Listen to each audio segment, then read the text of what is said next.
আপোনালোকে বাৰু লক্ষ্মীনাথ বেজবৰুৱাদেৱৰ তেজীমলাৰ সাধুটো শুনিছেনে? বলক আজি মই আপোনালোকক তেজীমলা পুখুৰীলৈ বুলি লৈ যাওঁ। নমস্কাৰ জনাইছোঁ সকলোকে। আৰু আজি আমি গৈ আছোঁ তেজীমলা পুখুৰীলৈ বুলি। আৰু তেজীমলা পুখুৰীটো মানে আমাৰ ঘৰৰ একেবাৰে ওচৰতে আছে দেই। সেইটো কাৰণে আমি এতিয়া মানে আমাৰ ঘৰৰ পৰা তেজীমলা পুখুৰীলৈ বুলি গৈ আছোঁ। আৰু আমাৰ ঘৰৰ পৰা তেজীমলা পুখুৰীলৈ যোৱাৰ ৰাস্তাটো মানে এনেকুৱা ধৰণৰ। আৰু এইফালে আমি তেজীমলা পুখুৰী আহি পাই গ'লোহি। আৰু আমি এতিয়া তেজীমলা পুখুৰীৰ ভিতৰলৈ বুলি যাম। এই পুখুৰীটো পিছে লক্ষ্মীনাথ বেজবৰুৱাদেৱৰ তেজীমলাৰ সাধুটোত থকা পুখুৰীটো নহয় আকৌ দেই। এই পুখুৰীটোৰ এটা ইতিহাস সমৃদ্ধ কাহিনী আছে। ৰজাৰ শাসনকালত যেতিয়া যুদ্ধ হৈছিল, সেই যুদ্ধত ব্যৱহাৰ কৰা সঁজুলিসমূহত যি তেজৰ চেকুৰা লাগিছিল, সেইসমূহ এই পুখুৰীটোতে ধুবলৈ আনিছিল। এই পুখুৰীটোৰ বহুতো সৰু সুৰা কাহিনী শুনো যদিও ইয়াৰ সঠিক ইতিহাসৰ বিষয়ে মই বৰ ভালকৈ নাজানো। সেইটো কাৰণে মানে মই আপোনালোকক বৰ বেছিকৈ ক'বলৈও নাযাওঁ। আৰু এতিয়া যিহেতু পদুম ফুলাৰ সময়, সেইটো কাৰণে মানে চাওকচোন পুখুৰীটোত গোটেই পদুম ফুলে মানে নধৰা হৈ আছে। আৰু সেইটো কাৰণে মানে এতিয়া বেছিয়ে ভাল লাগিছে পুখুৰীটো দেখিবলৈ। আৰু এই তেজীমলা পুখুৰীটো ক'তনো আছে আপোনালোকক কোৱা হোৱাই নাছিল নহয়। এই তেজীমলা পুখুৰীটো আছে তিনিচুকীয়া কাকপথাৰৰ ২ নং তেজীগাঁৱত। আপোনালোকে যদি কেতিয়াবা কাকপথাৰ আহে তেতিয়াহ'লে এবাৰ তেজীমলা পুখুৰীটো চাবলৈ বুলিও নিশ্চয় আহিব। আৰু ইয়াতে মানে খেলিবৰ কাৰণে কিবা কিবি বস্তু দুটামানো আছে বাৰু, মানে সৰু ল'ৰা ছোৱালীয়ে খেলিব পৰাকৈ।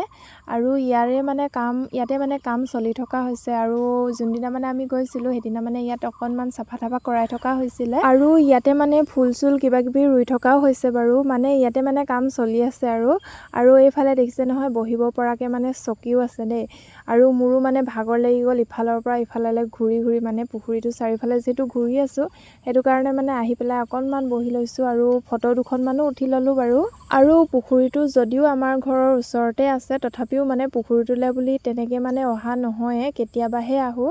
আৰু আজি মানে বহুত দিনৰ মূৰত আহিছোঁ। আৰু সেইটো কাৰণে মানে মই যিহেতু আহিছোঁ, সেইটো কাৰণে মানে আপোনালোককো দেখাম বুলি মানে ভিডিঅ' এটা কৰিলোঁ। আৰু এইফালে দেখিছেনে মোৰ একেবাৰে মানে পানী পিয়াহ লাগি গ'ল দেই। সেইটো কাৰণে পানী খাবলৈ বুলি ল'লোঁ। মানে যিহেতু ইয়াত মানে বহুত সময়ৰ কাৰণে আমি থাকিলোঁ, সেইটো কাৰণে মানে পানী পিয়াহ লাগি গ'লগৈ আৰু এইফালে দেখিছে নহয় পুখুৰীটোত যিহেতু বহুত পদুম ফুল ফুলি আছে, সেইটো কাৰণে ভাবিলোঁ যে এপাহকৈ ছিঙি লওঁ বুলি।